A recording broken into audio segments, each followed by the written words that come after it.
MLA Jogeswara Rao గారు ఒక సామెతోడు చెప్పాడు. నేను ఏదో ప్రెస్ మీట్ పెడితే దానికి నేరుగా సమాధానం చెప్పకుండా దొంగ అనే సామెత కింద ఉంది అనేటువంటిది సామెతలు చెప్తున్నాడు. సామెతలు చెప్పడానికైనా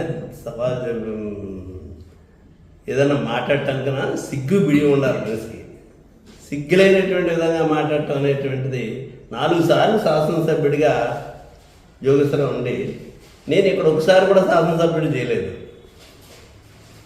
మరి అభివృద్ధి గురించి మాట్లాడుకుందాం రా అనేటువంటిది నాకు చెప్పి బహిరంగ చర్చకి రమ్మని చెప్పారు ఎప్పుడో సంవత్సరం క్రితం గత గవర్నమెంట్లోని రాలేదు.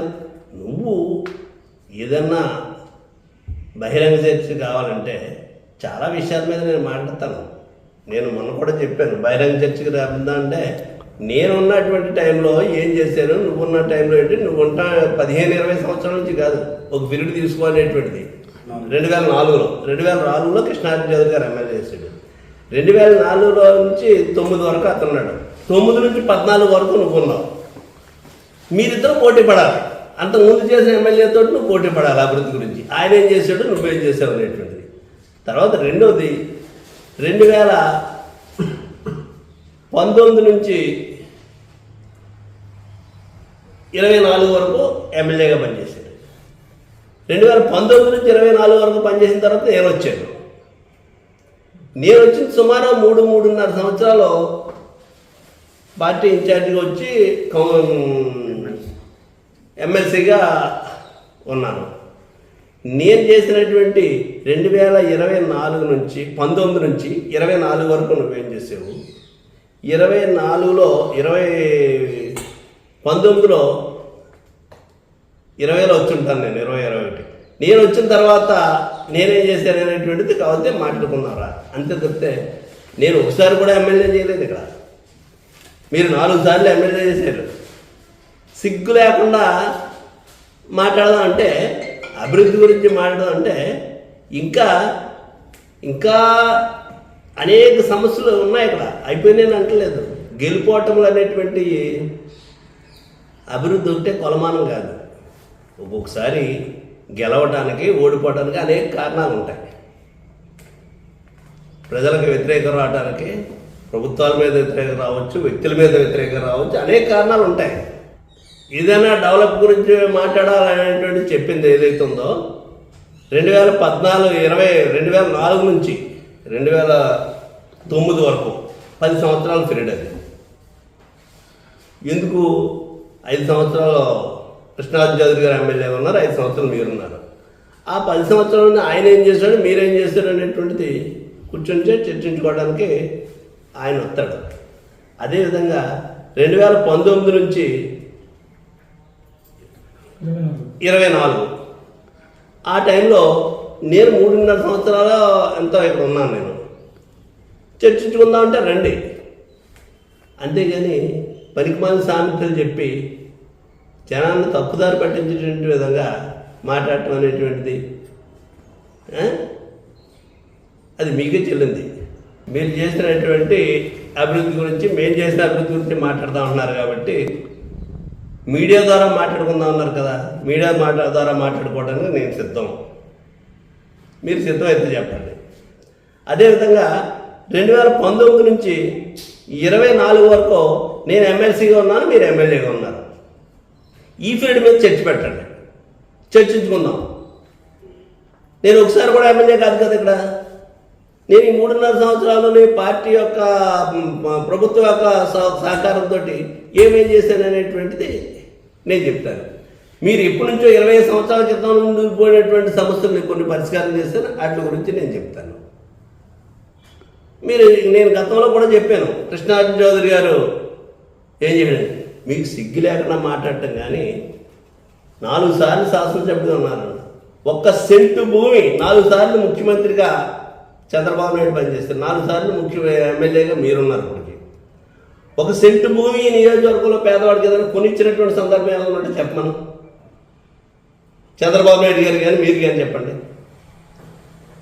అలాగా పేదవాడికి ఇచ్చిన ఇల్లు స్థలాలు ఇచ్చినటువంటి చరిత్ర ఇందిరం పాలన తీసుకొచ్చినటువంటి రాజశేఖర రెడ్డి టైంలో కృష్ణారావు చౌదరి గారు ఎమ్మెల్యేగా ఉండగా ఎంతమందికి ఇళ్ల స్థలాలు ఇచ్చారు అనేది నేను చూపిస్తాను. అదేవిధంగా ఈ రోజుని జగన్మోహన్ రెడ్డి గారు ముఖ్యమంత్రి అయిన తర్వాత 2019 నుంచి 24కి ఈ నియోజకవర్గంలో ఎంతమంది పేదవాళ్ళకి ఇళ్ల స్థలాలు కొనిచ్చారనేటువంటిది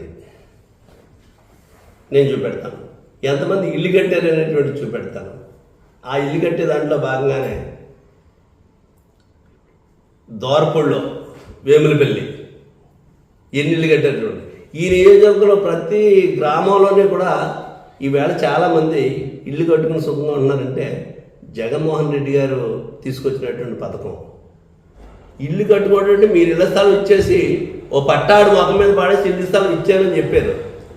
జగన్మోహన్ రెడ్డి అది కాదు, ఇళ్ల స్థలం కొనిచ్చి ఆ స్థలాల్లో ఫిల్లింగ్ చేసినటువంటి స్థలాల్లో రోడ్లు వేసి కరెంట్లు ఇచ్చి అన్ని విధాలుగానే వాటర్ తోటి సైతంగా ఇచ్చినటువంటి విధంగా, అంటే నిజంగా పేదవాడికి ఇబ్బంది లేకుండా ఉండాలనేటువంటి ఉద్దేశంతో కార్యక్రమాన్ని తీసుకున్నవాడు జగన్మోహన్ రెడ్డి. మీరేదో పబ్లిసిటీ కోసం పట్టా ఇచ్చేది దొరుకున్నారో తప్పితే 30 సంవత్సరాలుగా నేను ఏం చెప్తున్నాను, చంద్రబాబు నాయుడు గారు ముఖ్యమంత్రి అయింది, నేను ఎమ్మెల్యే అయింది కూడా ఒకేసారి. ఆయన 4 సార్లు ఇప్పటికైతే ముఖ్యమంత్రిగా ఉన్నాడు, 4వసారి. ఎప్పుడన్నా ఎక్కడన్నా ఇళ్ల స్థలాలు కొనిచ్చారా? ఎప్పుడన్నా? మీరు 4 సార్లు ఎమ్మెల్యే చేశారన్నాడు. మీరు ఎక్కడన్నా ఈ నియోజకవర్గంలో ఎవరైనా ఇళ్ల స్థలాలు కొనిచ్చారు ఎప్పుడన్నా? ఏదో మాట్లాడుతున్నాం అంటే మనం మాట్లాడేస్తున్నాం, మనకు నోరుంది కదా అని చెప్పేసి మాట్లాడటం, పైగా ఉల్టాగా నేను ఎలా కావాలితే అలా మాట్లాడగలను, ఎలా కావాలితే అలా తిప్పగలుగుతాను అని చెప్పేటువంటి సిగ్గులేని మాటలు మాట్లాడటం మీకు చెల్లింది. కృష్ణారావు చౌదరి గారు ఎక్వైర్ చేసినటువంటి కాంగ్రెస్ రాజశేఖర రెడ్డి టైంలో ఎక్వైర్ చేసినటువంటి స్థలాల్లో మీరు తిట్టుకోవాలి అని చెప్పేసి వేల కోట్ల రూపాయలు దోసుకు తిన్నటువంటి విషయం మీకు తెలుసు, నాకు తెలుసు. చర్చించుకుందాం అన్నారు కదా, చర్చించుకుందాం రండి, ఒకసారి మాట్లాడతాం దాని మీద. ఇళ్ల స్థలాల్లో ఆ హౌసింగ్ స్కీమ్ ఏం జరిగింది అనేటువంటిది కావాలంటే చర్చించుకుందామండి. ఏం మాట్లాడుతున్నారు మీరు? అప్పుడు ఇచ్చినటువంటి స్థలాలని పేదవాడికి ఇళ్ల స్థలాల్లో కొన్ని ఇల్లు కట్టించేటువంటి విధంగా వ్యక్తిగత పట్టాలు ఇచ్చినటువంటి విధంగా కృష్ణారావు చౌదరి గారు చేస్తే ఎమ్మెల్యే. కానీ మీరు వచ్చిన తర్వాత ఆ స్థలాలన్నీ తీసుకుని టిట్కో ఇల్లు అని చెప్పేసి పెట్టారు. ఒకడి మీద 4 ఎక్కించారు. ఈవేళకు కూడా దాంట్లోకి రమ్మంటే రావట్లేదు ఎవరని. నేను 4,000 నా గురించి 4,000 ఇచ్చాడు చంద్రబాబు నాయుడు, 4,000 ఇచ్చాడు, నాకు మాట కాదనుకున్నా 6,000 ఇచ్చాడు అని చెప్పేసి ఓ డబ్బా కొట్టుకున్నారు. ఇప్పుడు తీసుకొచ్చి దాంట్లో అందరినీ పెట్టండి. ఒక మేకని కొట్టుకోవడానికి కూడా అవకాశం లేనటువంటి విధంగా వాళ్ళు ఇబ్బంది పడుతున్నారు. ఆ పక్కనే కాంగ్రెస్ ప్రభుత్వంలో కానీ లేకపోతే కృష్ణారావు చౌదరి గారు ఎమ్మెల్యేగా ఉండగా కానీ జగన్ గారు ఈ రోజు ఇచ్చిన తర్వాత ఇచ్చినటువంటి ఇళ్ళు కాపురాలు ఏ విధంగా చేస్తున్నారో, మీరు ఇచ్చినటువంటి టిట్కో ఇళ్ళు కాపురాలు ఏ విధంగా చేస్తున్నారు అనేటువంటిది ఒకసారి చర్చ పెడతారండి, ఇల్లు చూద్దారండి. ఏదో మాట్లాడుతున్నామంటే నాలుగు మీ ఇష్టం వచ్చినట్టు తిరుగుతుంది కదా అని చెప్పేసి మాట్లాడేటం. ఇక్కడ నేను ఇక్కడికి వచ్చిన తర్వాత ఏ రకంగా భయపెట్టానో చేశానో సెటిల్మెంట్లు అని మాట్లాడుతున్నారు. సెటిల్మెంట్ గురించి గతంలో చెప్పాను, ఇప్పుడు మళ్ళీ చెప్పక్కర్లేదు. మీకు ఇబ్బందికరమైనటువంటి విషయాన్ని కూడా సెటిల్మెంట్ కావాలంటే నేను చేయగలను. అదేంటో చెప్పమంటే మీరు అడిగితే మాత్రం చెప్తాను. నేను ఇప్పుడు చెప్పను, నా మర్యాద కదా, అది తప్పు. ఇలాంటి మాటలు మాట్లాడకండి. ఇంకా ఇప్పుడు మాట్లాడితే తెల్ల ఎర్రగా ఉంటారు, అందంగా ఉంటుంది మేడిపండు, దాన్ని పొట్టెప్పుతోస్తేనే తెలుస్తుంది దాంట్లో పురుగున్నట్టు. ఆ రకమైనటువంటి వ్యక్తి మీరు.